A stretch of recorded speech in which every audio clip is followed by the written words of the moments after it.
समूहन। देखिए सेलों का समूहन क्यों जरूरत पड़ा हमको, मतलब मान लीजिए अगर जी 2 या 2 से अधिक बैटरी अगर जी जुड़ा हो, किसमें जुड़ा हो, सेल में, मतलब 2 या 2 से अधिक बैटरी हो और उसको हमको जोड़ना हो, क्या करना हो, जोड़ना हो, तो उस कंडीशन में हम उसको कितने तरीके से जोड़ सकते हैं। बंद करते हैं।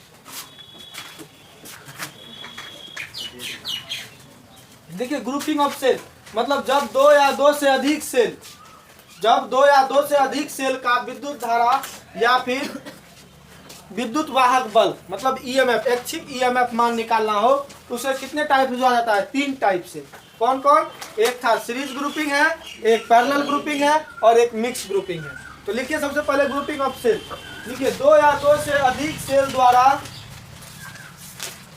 देखिए 2 या 2 से अधिक सेल द्वारा, 2 या 2 से अधिक सेल द्वारा, 2 या 2 से अधिक सेल द्वारा, लिखे विद्युत धारा या विद्युत वाहक बल के, विद्युत धारा या विद्युत वाहक बल के, 2 या 2 से अधिक सेल का, 2 या 2 से अधिक सेल, सेल CELL सेल के द्वारा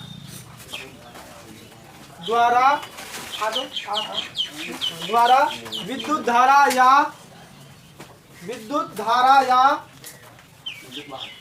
विद्युत वाहक बल के, विद्युत वाहक बल के ऐच्छिक मान,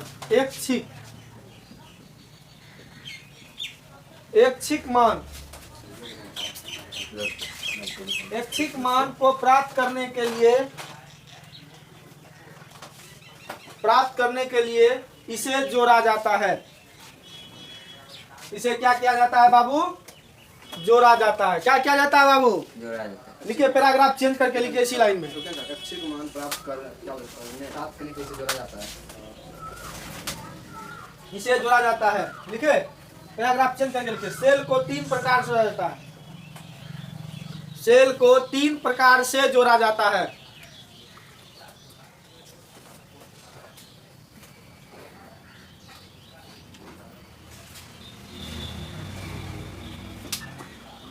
सेल को कितने प्रकार जोड़ा जाता है, 3 प्रकार से।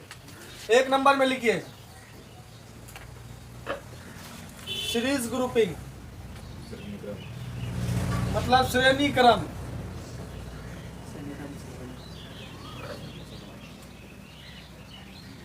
दूसरा है पैरेलल ग्रुपिंग, इसको बोलते हैं समांतर क्रम समूहन।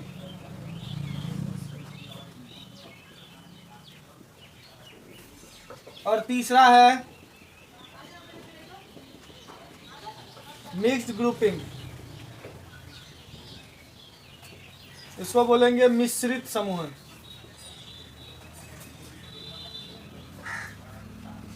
ठीक है, कितने टाइप जाता है बाबू इसको,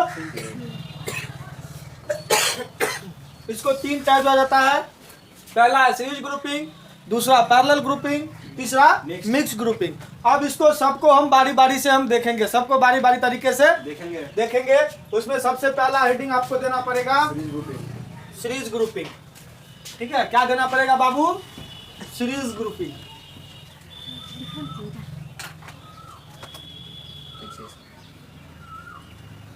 समांतर क्रम समूहन लिखो, तीसरा लिखा हुआ मिक्स MI है, क्या है ना मिक्स।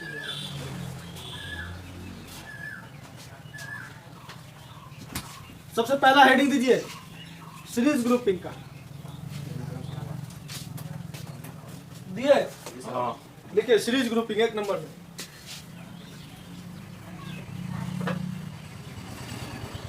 एक नंबर कहाँ है? 1 नंबर का है रे, हेडिंग दीजिएगा।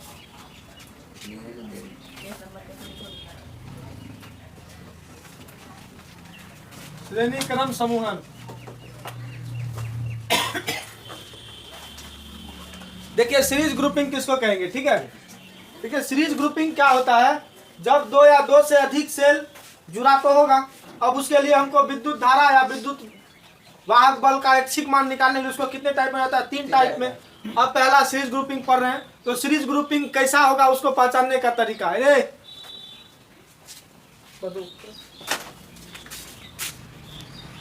देखिए यहाँ पर 2 या 2 से अधिक सेल जुड़ा तो होगा, लेकिन किस टाइप से जुड़ा होगा उसको पहचानने का तरीका। श्रेणी क्रम में जुड़ा है, हम कैसे पहचानेंगे कौन श्रेणी क्रम में है? तो उसको पहचानने का तरीका है बाबू, जब प्रथम सेल का नेगेटिव टर्मिनल, प्रथम सेल का नेगेटिव टर्मिनल यदि सेकंड सेल के पॉजिटिव टर्मिनल से जुड़ा हो, फिर सेकंड बैटरी सेल का नेगेटिव टर्मिनल थर्ड सेल के पॉजिटिव टर्मिनल से जुड़ा हो, और यह क्रम क्या हो, लगातार चलता रहे, तो उसको हम लोग क्या कहेंगे? श्रेणी क्रम में बोलेंगे। जैसे देखिए ये वाला, देखिए ये देखिए फर्स्ट सेल है, और ये क्या है? सेकंड सेल है। ये देखिए क्या है? थर्ड सेल है। बड़ा वाला को कौन सा कहते हैं? प्लस की माइनस? प्लस। और छोटा वाला को माइनस, है ना? ये प्लस, देखिए plus minus, plus minus, plus minus. ये देखिए ये मान लीजिए कितना है? 3 गो हम लोग क्या जोड़े हैं? n, मान लीजिए ऐसा ऐसा बहुत सारा n को जोड़ देते हैं, तो ये बैटरी है। देखिए प्रथम सेल के नेगेटिव टर्मिनल है, दिख रहा है? प्रथम सेल के नेगेटिव टर्मिनल से दूसरे सेल के किसको जोड़े हैं? पॉजिटिव टर्मिनल को। फिर दूसरे सेल के नेगेटिव टर्मिनल से तीसरे सेल के पॉजिटिव टर्मिनल से जोड़ते हैं, और यह लगातार चलते रहता है। फिर तीसरे सेल के नेगेटिव टर्मिनल को चौथे सेल के पॉजिटिव टर्मिनल से जोड़ेंगे। इस तरह अगर कंटिन्यूअसली क्या होता रहे, चलता रहे, तो वैसे हम ग्रुप को क्या बोलेंगे? सेल का वैसे ग्रुप को श्रेणी क्रम समूहन कहेंगे। ठीक है, तो इसका ईएमएफ कितना है? मान लीजिए ई है, मतलब इसका टोटल ईएमएफ कितना है? ई। ये भी ई, ये भी ई। आंतरिक प्रतिरोध आर, स्मॉल आर, और यह क्या है? उसका बाह्य प्रतिरोध। ये इसका बाह्य प्रतिरोध हो गया। अब इसका हम लोग क्या निकालेंगे?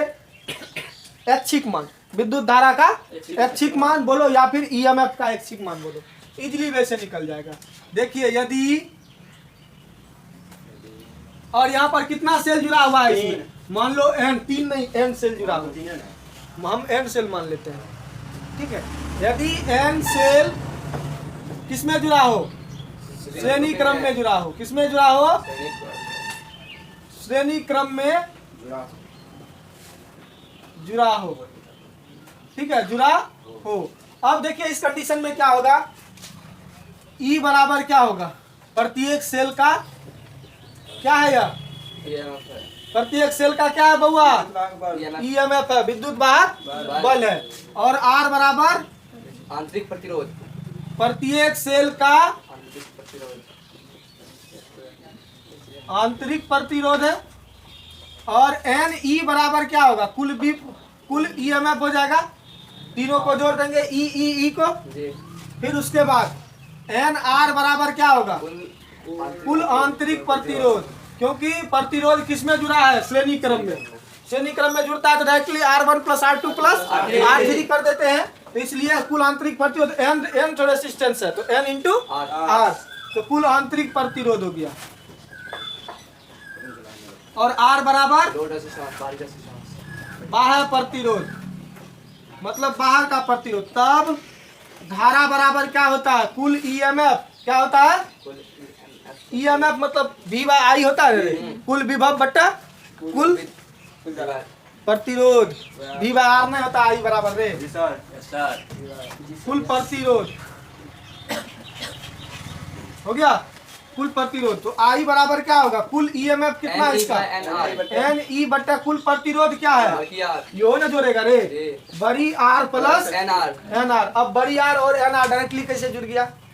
क्योंकि आपको बताए थे आंतरिक प्रतिरोध और बाह्य प्रतिरोध हमेशा किसमें जुड़ा होता है? सीरीज ग्रुपिंग में, क्योंकि दोनों से धारा की मात्रा क्या होती है? बराबर बहती है, समान बहती है। तो आई बराबर क्या हो जाएगा?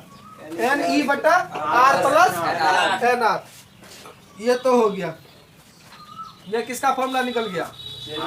आई का, करंट का निकालने का फॉर्मूला आ गया। अब देखिए, अब अधिकतम धारा के लिए, किसके लिए? अधिकतम धारा के लिए किसको जीरो मानना पड़ेगा बाबू? आर को, इस आर को क्या मानना पड़ेगा 0, मतलब बाहरी प्रतिरोध को क्या मानना पड़ेगा, इसके अंदर का तो प्रतिरोध हटा नहीं सकते हैं, लेकिन इसके अंदर का बाहर का प्रतिरोध हम क्या कर सकते हैं, हटा सकते हैं। तो आर बराबर क्या मान लेंगे 0, तो आई मैक्सिमम कितना निकलेगा बाबू बताइए, तो ये आर हट जाएगा 0 हो जाएगा, तो एन ई बटा N R, N N cut गया, तो आई मैक्सिमम क्या निकल गया ई बटा आर। अतः अब देखिए यह किस पर डिपेंड नहीं कर रहा है, नंबर ऑफ सेल पर डिपेंड नहीं कर रहा, एन है कहीं पर नंबर ऑफ सेल, मतलब नंबर ऑफ सेल चाहे बढ़ाइए घटाइए धारा के मान पर कोई परिवर्तन नहीं होगा। तो यह कौन सा है, यहाँ पर लो वोल्टेज की हाई वोल्टेज पर, यहाँ हाई वोल्टेज पर भी हमको कौन सा करंट मिलेगा, लो वोल्टेज लो करंट मिलेगा, मतलब कितनों जोड़ देंगे बैटरी तो करंट वही का वही रहेगा। क्या लिखेंगे इसका, अतः ये दिख रहा है नीचे भी दिख रहा है,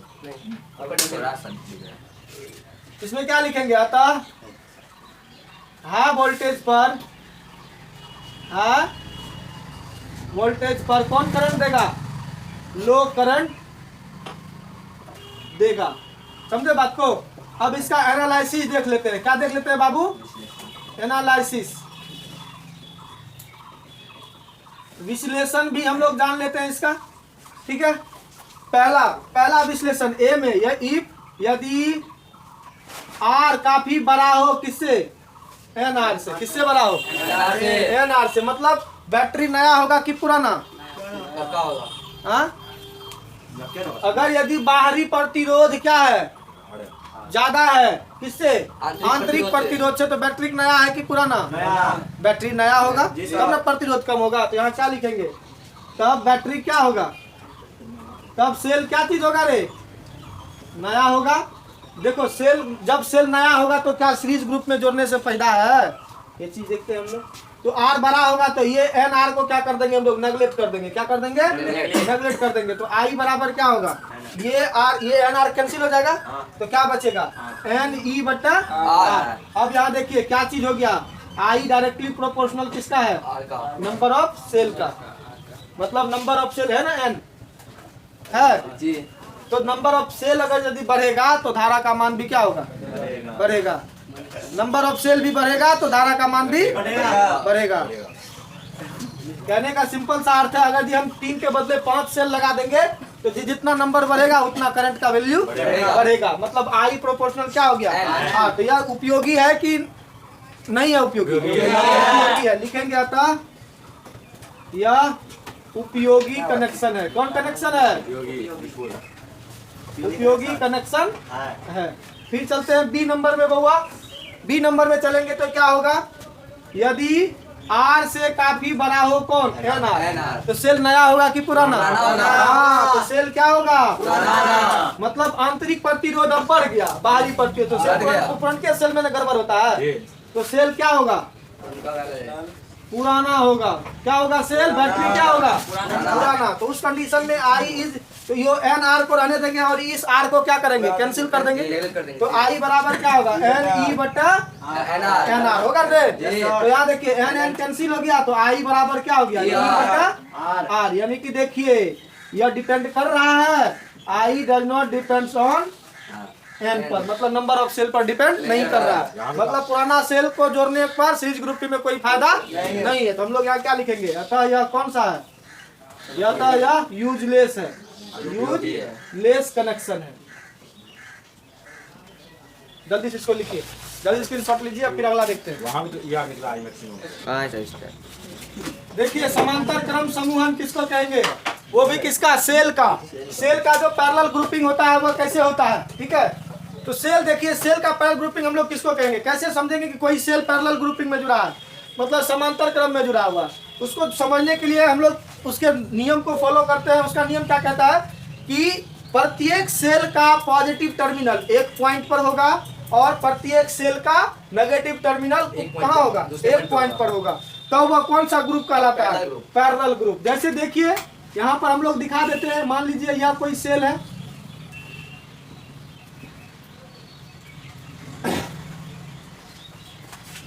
यह कोई सेल है, फिर यह कोई सेल है, दूसरा सेल है, यह तीसरा सेल है, ठीक है।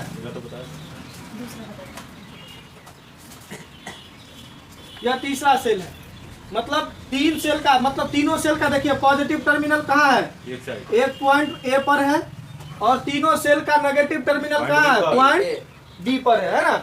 अगर यदि ऐसा कहीं पर दिखे तो हम लोग अगर तुमको कोई अगर कहे कि लो बाबू यही 3 को बैटरी है, इसको तुम सीरीज ग्रुपिंग में नहीं जोड़ के पैरेलल ग्रुपिंग में हमको जोड़ के बताओ कैसे जोड़ा जाएगा, तो तुम क्या करेगा, मतलब उसके सारे नेगेटिव टर्मिनल के मतलब तीनों बैटरी के सारे नेगेटिव टर्मिनल को एक जगह रखोगे और सारे पॉजिटिव टर्मिनल को एक जगह रख के उससे जब करंट फ्लो करवाओगे तब जाके क्या कहलाएगा, वह बैटरी किस ग्रुप में कहलाएगा, पैरेलल ग्रुप में कहलाएगा। ठीक है, तो मान लीजिए कि एम टाइप का सेल कितना, एम टाइप के इक्वल्स, यहां देखिए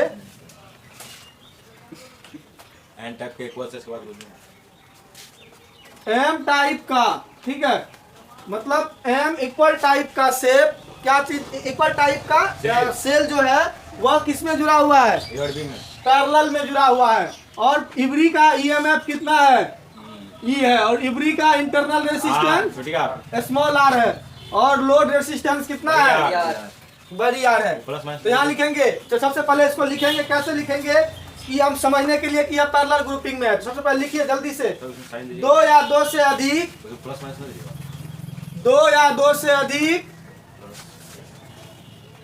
इसको लिखना है जरूरी नहीं है, हम तो उसमें दे दिए समझाने के लिए। क्या लिखे, 2 या 2 से अधिक सेल का वैसा समूहन, सेल 2 या 2 से अधिक सेल का वैसा समूहन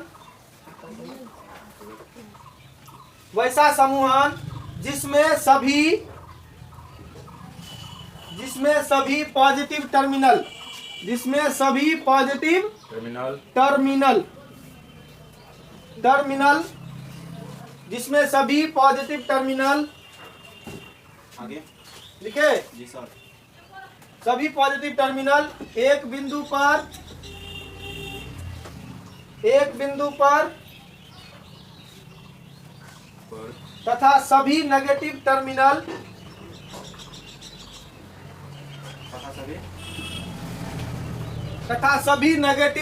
ऐसे होगा नेगेटिव टर्मिनल तथा सभी नेगेटिव टर्मिनल दूसरे बिंदु पर जुड़े हों।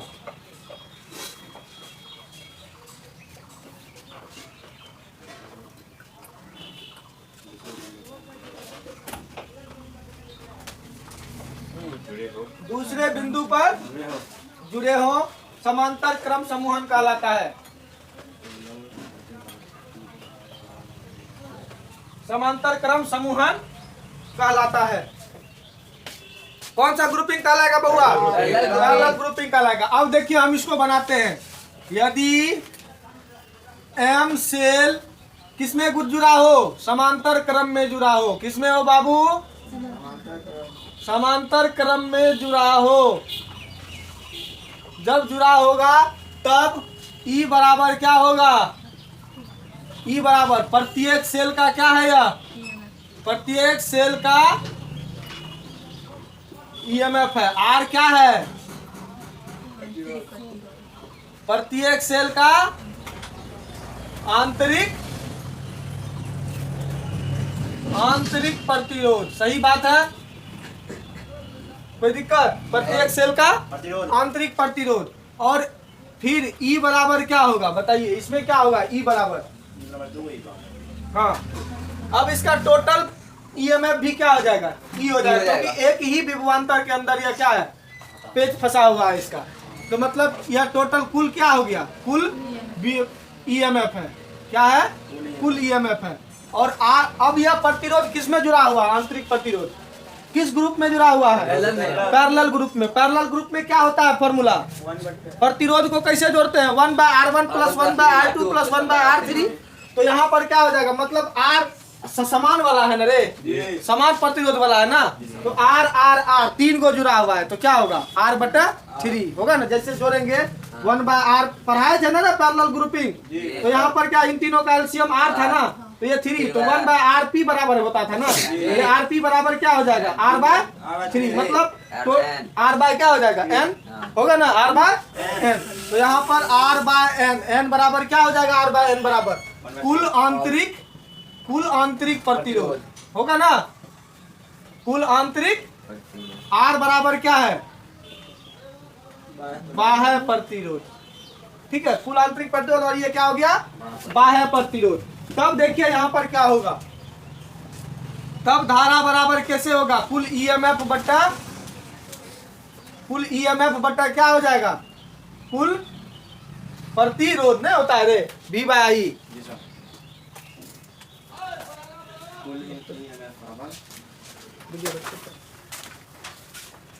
क्या होता है, देखिए यहाँ पर विद्युत धारा बराबर क्या होता है, V/I बराबर क्या होगा, V/R होता है ना। कुल ईएमएफ V हो गया, जस्ट लाइक इसी तरह बिहेव करता है पोटेंशियल की तरह, कुल ईएमएफ बट्टा कुल प्रतिरोध।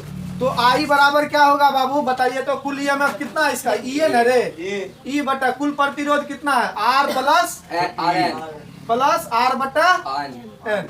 M रे, यहाँ M होगा, सॉरी यहाँ मिस से हम लोग M न लिए रे, यहाँ पर क्या होगा, M होगा। ये M इसलिए लिए बाबू क्योंकि जब मिक्स ग्रुपिंग में जाएंगे तो वहां पर उसकी जरूरत हमको पड़ेगी, इसीलिए हम लोग अभी न तो Na ले लेते, क्या ले लेते N ले लेते, लेकिन हम लोग अलग लिए हैं इसीलिए तब तक वहां बताने में आसानी होगी। तो यहाँ पर देखिए I बराबर क्या होगा, ये दोनों का एलसीएम लेंगे ना, ये R बट्टा क्या हो गया M, तो ये क्या हो जाएगा MR plus R, MR plus R। तो ये M कहाँ चले जाएगा, ऊपर M चले जाएगा ना ऊपर रे, तो I बराबर क्या होगा, ME बट्टा MR प्लस R। ये हो गया करंट का फॉर्मूला। अब हमको करंट क्या चाहिए, मैक्सिमम क्या चाहिए, अब हमको करंट क्या चाहिए, अब करंट मैक्सिमम के लिए जब हमको धारा का मान मैक्सिमम लेना होगा तो R को क्या लेना पड़ेगा, 0 मतलब बाह्य प्रतिरोध को क्या लेना पड़ेगा, 0। तो यहाँ पर I मैक्सिमम क्या होगा बताइए, ये 0 हो जाएगा, ME बटा R क्या हो जाएगा, ME बटा R क्या हो जाएगा, ME बटा R, ये हो गया आपका। ठीक है, अब इसका एनालिसिस देखते हैं, क्या जानते हैं इसका एनालिसिस,